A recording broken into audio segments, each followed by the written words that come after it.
The Brandon Peters Show may contain explicit language and detailed plot points. For more information on the show, stay tuned to the end of the episode.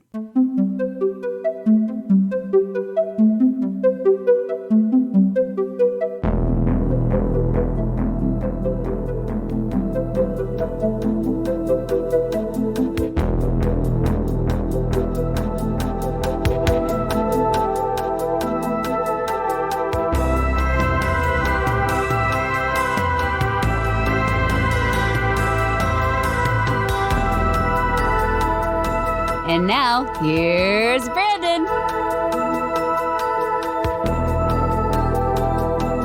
Welcome back to Old Teen Show. I'm Brandon, and this is my classmate, Jessica. Hello. This edition of Old Teen Show covers the first and only season of the short-lived 1992 show, The Heights, the story of a local rock band of 20-somethings called The Heights, living in a suburb called The Heights. The show is called The Heights. Today we are discussing the 7th episode, No Place Like Home, or JT's Joyride, one of the two. Jessica, what's going on with The Heights this week? Stan helps a boy whose mother's been let out of prison. Jody and Dizzy look for a new home. Hope, JT, and Lenny deliver a car to an accused drug dealer. All right, and this one's directed by James Heyman, written by Eric Roth and Tony Spiridakis. Heyman, our first new director since episode 2.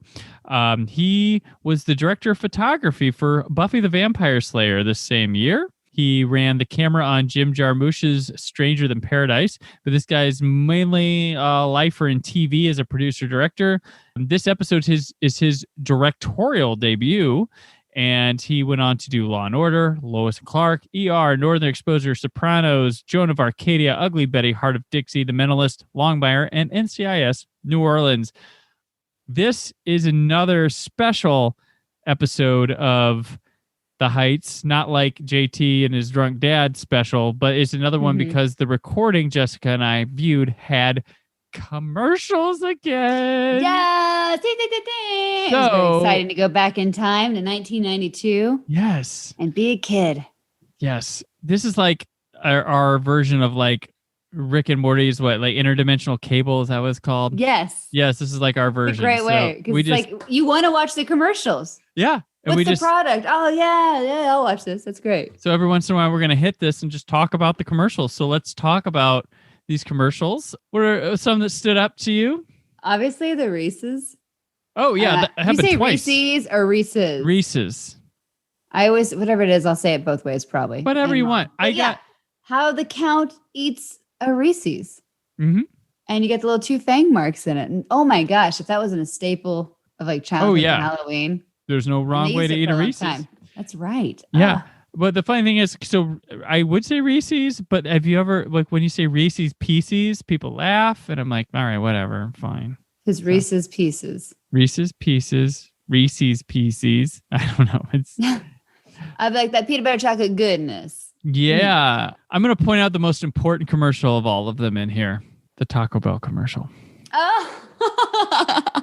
It had some like Brian Setzer knockoff guy playing guitar. I dug deep in a hole researching because of this commercial because I thought it was Brian Setzer. It's not. It's just some knockoff guy. There's some woman eating. It's about burritos. Okay.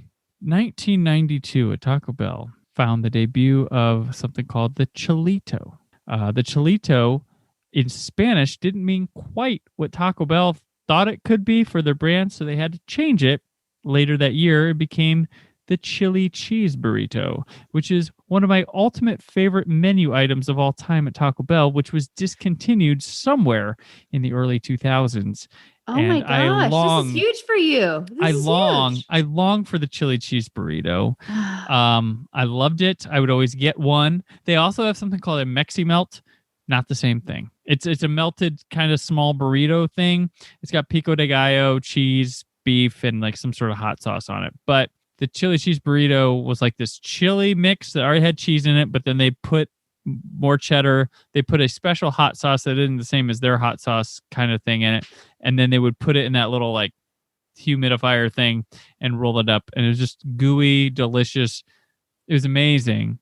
Some places for Taco Bell's would keep it or be able to do it, but they can't because the chili mixture is something that not all the stores keep, and it was only used for that item. I know a lot of different. It's a cult item. I know a lot of different fans of it. I've talked to people that about the chili cheese burrito. I've been told here in town there is a Taco Bell that will make it for you if you tell them. And Really? there's rumors that it's like one of those secret menu items. That's false. They can't just. Oh no, make they wouldn't one. do like a no Mexican pizza. But no. But you have the stuff and you've been making it for I had someone tell me that they had somewhere where they could make it for them, but I don't think they can do that anymore. It hasn't been a while. But there are certain cities in the United States where it was super popular that it has been kept. Like you can find it on Taco Bell's website. They do list it on their website, but there used to be a like a chili cheese burrito finder website, like a website dedicated to finding the chili cheese burrito.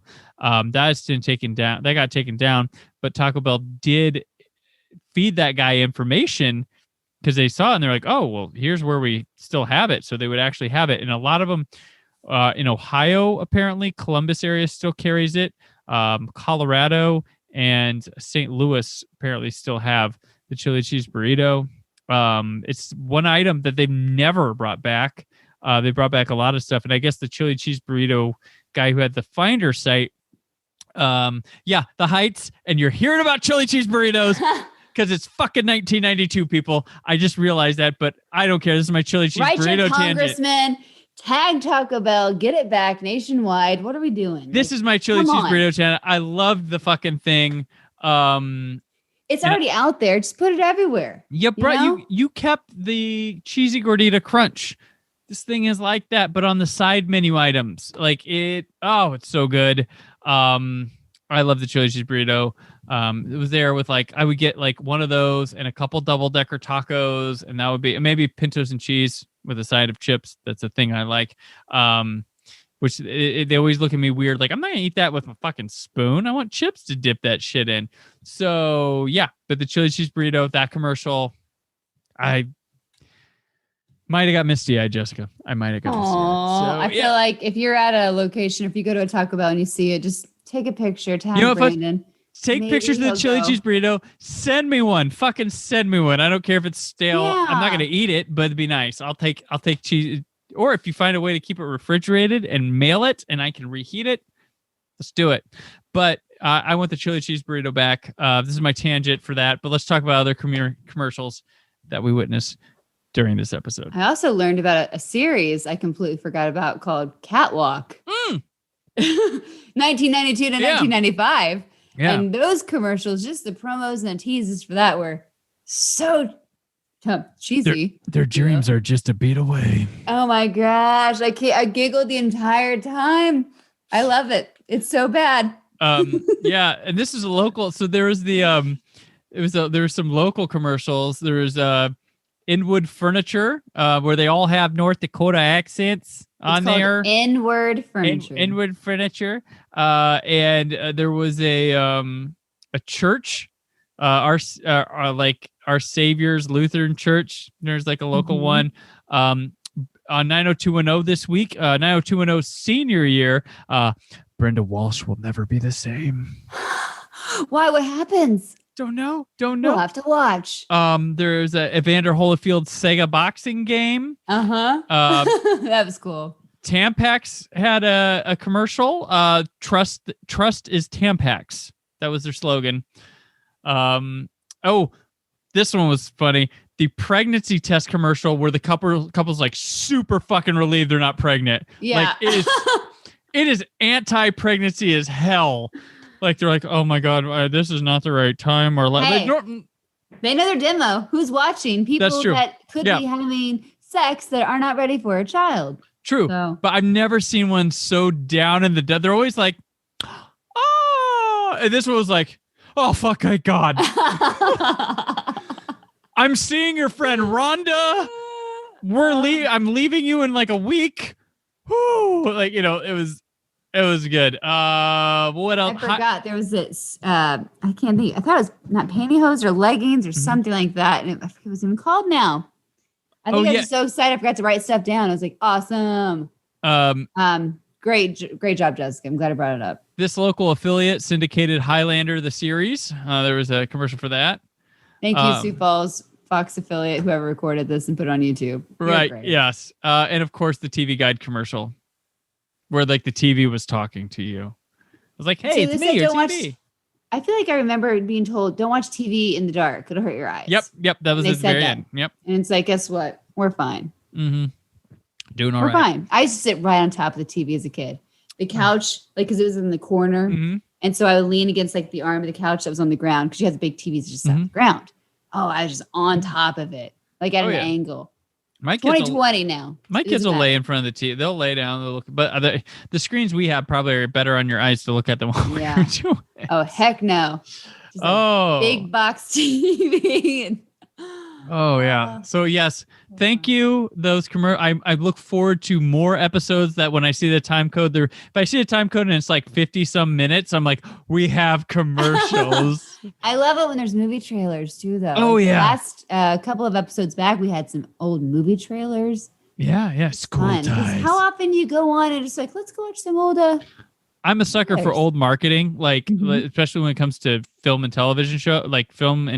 So I like old trailers, old TV spots, radio spots sometimes. But I always like at the end when they have the trailer voice and it goes to this and it'll say the title and then you get starts Friday at a theater near you. I have a nostalgic, like, I love that. Like some other guy from local, I'd go like playing at the Phillips 6 downtown. Like, he just, he doesn't do trailers. He's like, hey, it's Super 55 Fox. He's like, and you got the deepest trailer voice guy to be followed with. Now playing at the Lamley Drive-In this weekend, double featured with Short Circuit 2. Oh, that's a great movie. Let's see Johnny 5. I don't even care about that guy's voice. Yes. It was enough to convince me to go. Check local papers for listings. Like, I love that shit. Like, I'm not saying trailers aren't cool now. I watch them too and stuff. I think they can be an art form on their own. But I really we've just gotten rid of the trailer narration, the trailer voice that got you. I forget that guy too. I forgot what his name was, but In a World. There's a terrific movie called In a World with Lake Bell, which is about the trailer voice kind of people. It's a good one. It's a funny movie. It's a little indie film where everybody's vying for the big summer blockbuster gig of doing the trailer voice for it. And it's about Don LaFontaine. What a man. Just hearing that, and you forget it's been so long since like a trailer's included, like, 'cause when he passed. But oh my gosh, even like going back and watching Adam Sandler trailers, I think it might have been Big Daddy, and I was like, I love it. This trailer's so cheesy, it's amazing. Oh yeah, fantastic. Adam Sandler is back today, and how many? Wait, I gotta ask you because you'd probably know. Like, I feel like he is used more than once, quite a times. Hall & Oates, "You Make My Dreams Come True." How many times has he used that in a trailer? I don't know. I don't know about trailer. I know it's in Wedding Singer. Okay, yeah.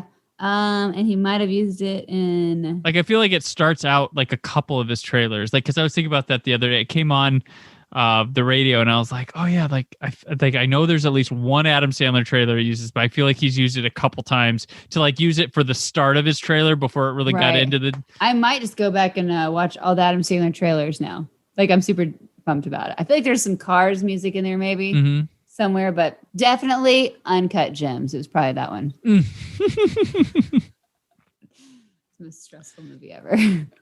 Oh gosh. So good though.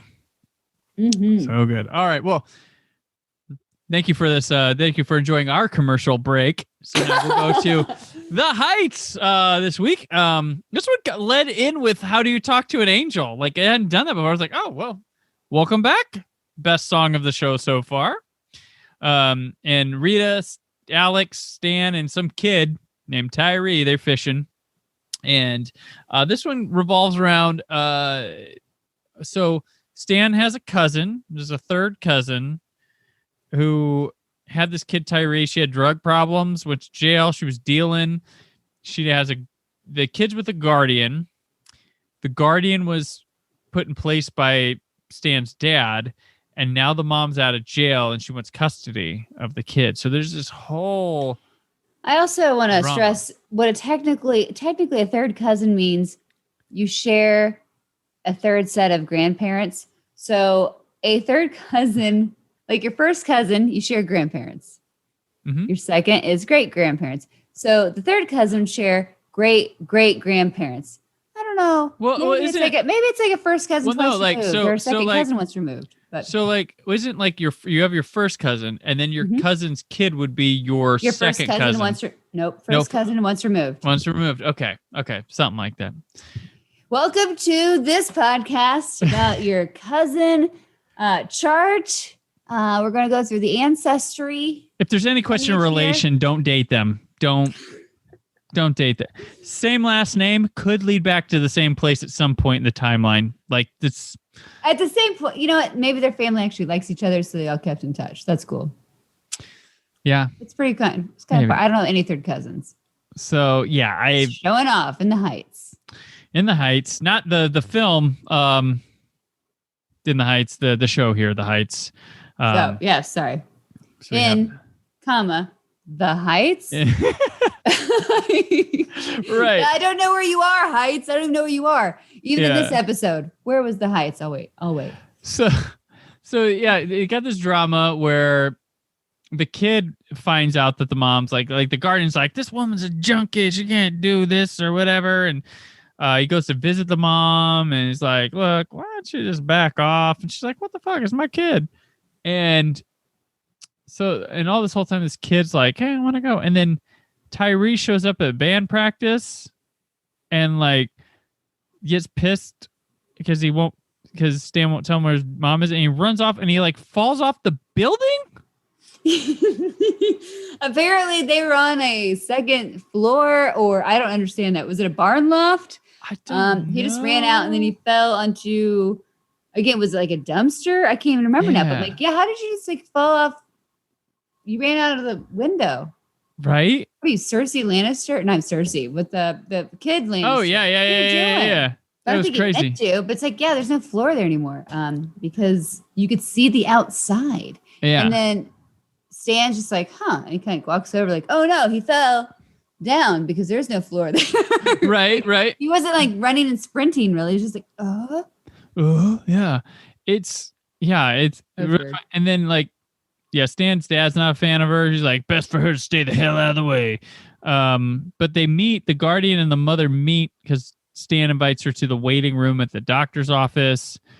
She'll chat, and then they invite to a meeting that she has to go to for her drug thing and Tyree gets to go to that, and they see stuff so he can see that his mom's problem. And I couldn't get, so the mom's like, the guardian can keep him, but she basically realized that guardian was doing what was best for him by he was getting piano lessons, he was learning chores, he was learning respect, he was like going to church, he was just doing a bunch of stuff that she's like, I can't do all that right now. Holy crap, and I don't want to take it away from him. So maybe I think she's realized that he should stay with that guardian because that's what's best for the child for now, and she still had some work to do.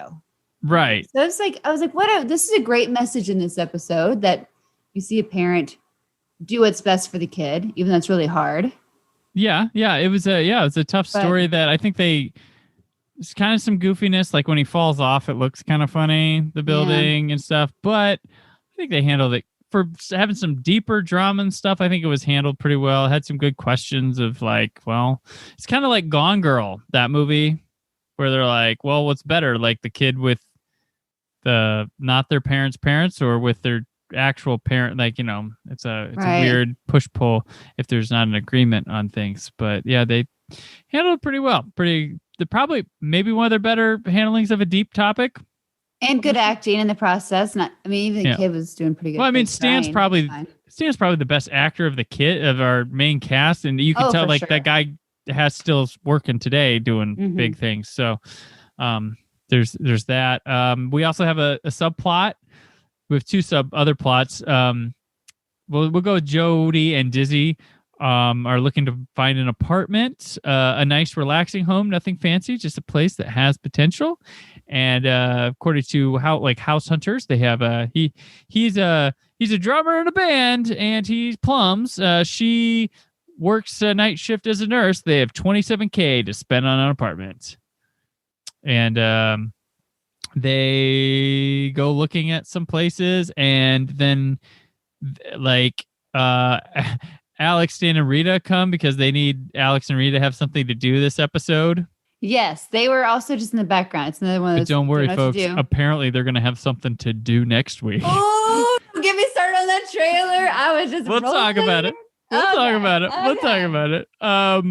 So yeah.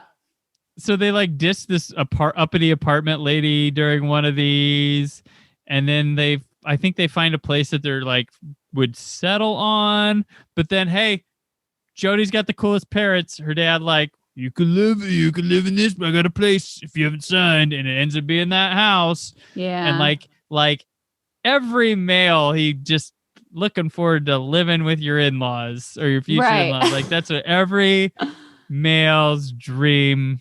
But you can't. I mean, if he didn't go, like if he was trying to be like, no, you can't stay with your parents. Like, don't think I'm a dirtbag. It's like, no, they're trying to help while you get settled. Like, right. Like they don't want you guys living in some sketchy apartment for the baby. Come on. Yeah. Yeah. But it turns out cute and nice. Yeah. And she can still make curtains. Right. Place. And I was like, oh, good for you, Jody. Now we're going to get into the maybe the most entertaining of all these. Jimmy Bandisi is back from the swindler from that gave cubic zirconium to Dizzy. He's back. And now he's going to work on JT. He's got a car that he's going to offers him $100 to deliver it for him. And they call it a deal at $175. And JT tricks like fucking JT. Hope. First, he gets really racist at the band practice when he's like, they're talking about some drummer and he's a Hispanic name. And he's like, yeah, it's only fancy because he's Hispanic or whatever. I'm like, okay, JT. All right, back to being a dick. You are who I thought you were. But he like pulls Hope aside and like makes out with her. He's like, you want to go on a road trip with me? I'm like, oh God, do not. This is gonna wind up bad for Hope. Like she's gonna get killed or shot or something. Right.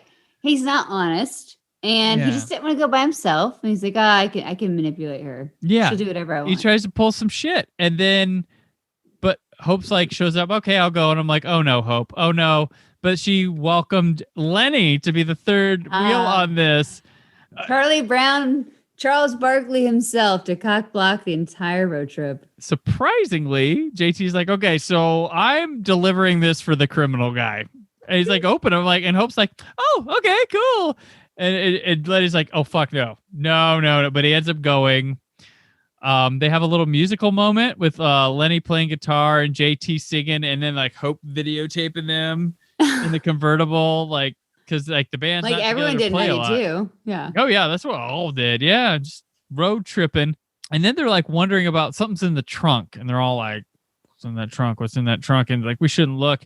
And then Hope, like they hear JT have a little moment, and it's like, she's like, he's been decent, but she wanted Lenny to be a chaperone or something.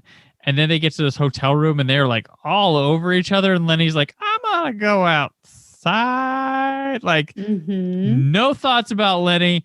And then JT's like, yo, can you sleep in the car?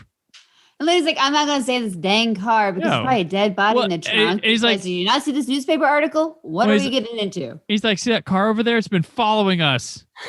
He's more neurotic. I like Lenny in this episode. Yeah. And then he sleeps on the floor by the bed while they're like heavy petting. I'm like, oh God, come on. Fucking poor Lenny. Gone through that in college, which I still don't really know how old they are.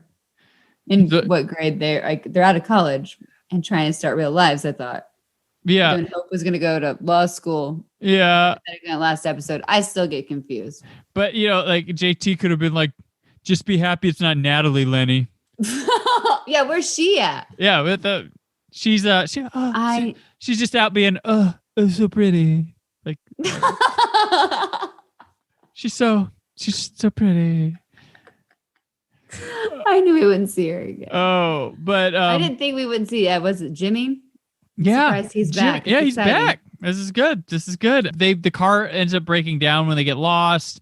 Then they deliver it late to the very mob-like guy. He's like, you didn't look in the trunk, did you? And it's like, oh shit. and they pull it out at like a hat box, but it's got like a big bow on it, and they put it on the windshield, and they bring out some old lady. It's like, surprise! Like it's old man. I'm like, ha! He bought his mom a car. Humor. All right, Heights. All right.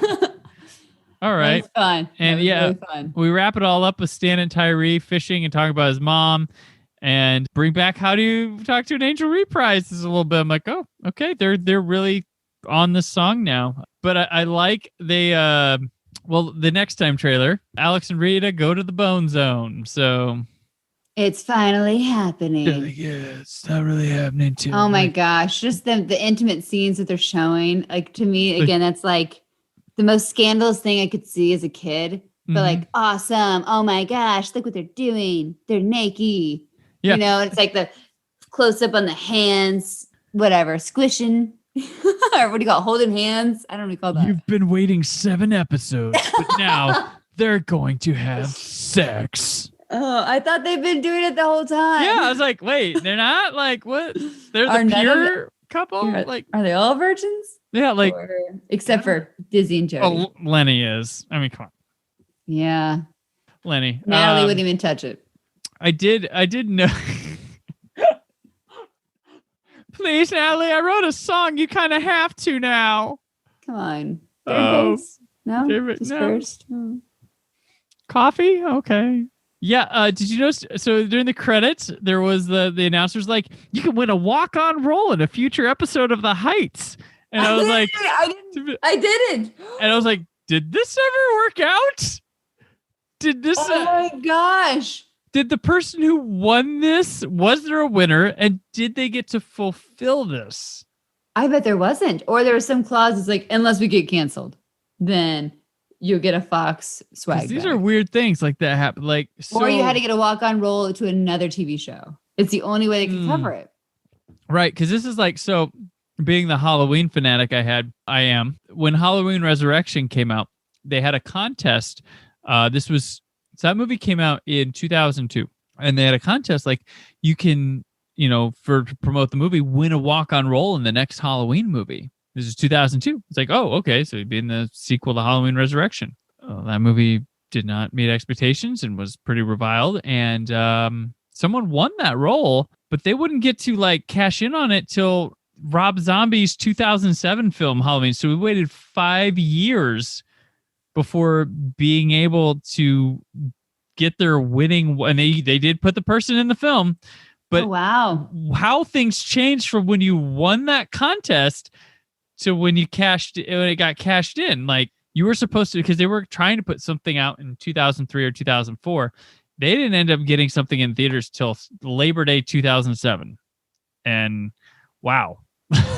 Do you remember what the role was they got to do? Like they put her in like a convenience store to get like a line or something like that. It was I remember because they put her on this documentary that they did at like a convention for like the 30, I think it was the 30th anniversary. They did a documentary and they had her there like, oh, you excited to be in the sequel to Halloween? Yeah, I am. And it ends up being Rob Zombie's Halloween. But yeah, so that's funny. Yeah, it's crazy. These I'm like, that's a risky thing, especially if you're a show that you probably, this got its front 13 ordered. That's usually what you have. If you do well, you get the back 9, get 22 or sometimes 11, or back 12. I can't wait for next week's episode because I guess they would still keep promoting it probably. Chances are. Oh yeah. The contest may have lasted more than a week. Yeah. We have our winner for episode 14. For a walk-on role in season 2 of The Heights.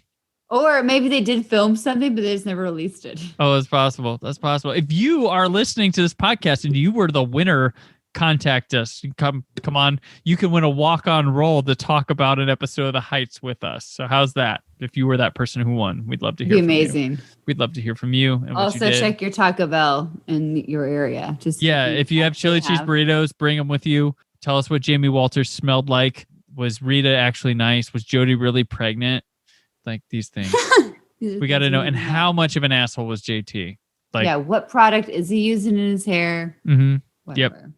So these things we want to know. But this gig is over. Until next time we play. Jessica, where can people keep up with y'all? Over on Twitter at Jay and Alsman, on Instagram at Jessica Alsman, Alsman. I feel like I have to spell that out. And hey, over at the Bob and Tom Show, you can find some stuff and things, bobandtom.com. Mm-hmm. Is Bits and Pieces still going? Oh, yeah. We're doing the Bob and Tom Show Bits and Pieces podcast. You can find that wherever you listen to podcasts, covering a lot of the classic Bob and Tom Show bits, songs, some segments you've probably heard from the past. Maybe your dad did. Maybe you do now. And it's for the whole family. This is for generations. There we go. There we go. And I apologize. In the first episode I posted of this, I didn't notice till it posted that day. The art, I put bit and pieces, but there's more than one bit. So it's been corrected. But yes. It's such a good bit. We only needed one bit. Boom. We just talk about one bit and a lot of pieces. So I'm on Twitter and Instagram at Brand4KUHD. Written work on WhySoBlue.com. There's more from the Brandon Peters Show this week. But until then... Brandon, how do you talk to an angel? Okay. Well, I like to go... I go and I grab Star Wars, my Blu-ray, or my 4K Ultra HD Blu-ray now. I pop it in. I get through the logos, the warnings, and then I get in the menu, make sure my audio is correct, and then I press play. And then first up is the Lucasfilm, well, 20th Century Fox logo. I'll go with the classic ones. That the fanfare plays, it fades down, the Lucasfilm logo comes up, and then you get like blue lettering with a long time ago in a galaxy far, far away. You get that wonderful pause, and then boom, Star Wars. And then I'm looking in the background. And I see one little twinkle and it moves. I go like this and I got it. Just grab it. And I got it. And it's just like if I had a conversation with Carrie Fisher. Thank you for listening. The Brandon Peters Show is a Creative Zombie Studios production. Produced by Brad Shoemaker and Brandon Peters. Written and edited by Brandon Peters. Announcer vocals by Jessica Alsman. Theme song by Metavari. Web design and show art by Brad Shoemaker with Brandon Peters. All music and clips featured in the episode are property of their respective studios and no infringement is intended. Additional information on this and other episodes at BrandonPetersShow.com. For any inquiries, press opportunities, or sponsorship, contact mail at BrandonPetersShow.com. The show is available on Apple Music, Spotify, or anywhere podcasts are found.